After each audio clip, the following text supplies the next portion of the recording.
What's up guys?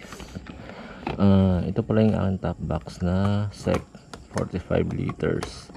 Ang nangyari kasi dito, nawala yung susi ko.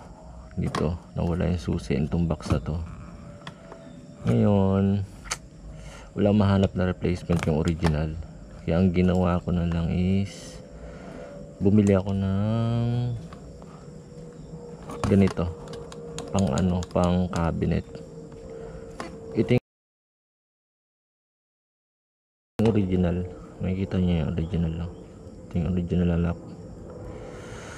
Meron din siyang gatla dito kasi may guide yan dito sa butas eh. Itong itong pang cabinet, wala, bilog lang siya. May thread siya, may thread.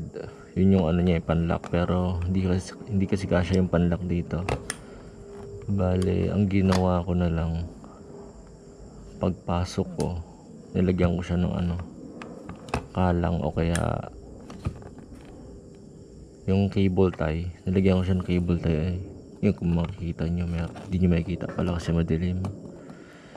Para kumalang lang, hindi lang siya gumalaw.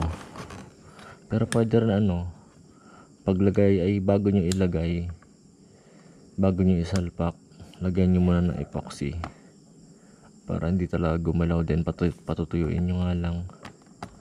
Tapos ayun, ito yung original yun na may gatla siya. Tapos ito, ikakabit ko pa to, yung panlock nya. Ayan, hindi ko na naipakita sa video yung kung paano isalpak yung itong susian kasi hindi ko akalain kasi na kakasya pala. Akala ko kasi palpak, kaya di ko binidyohan.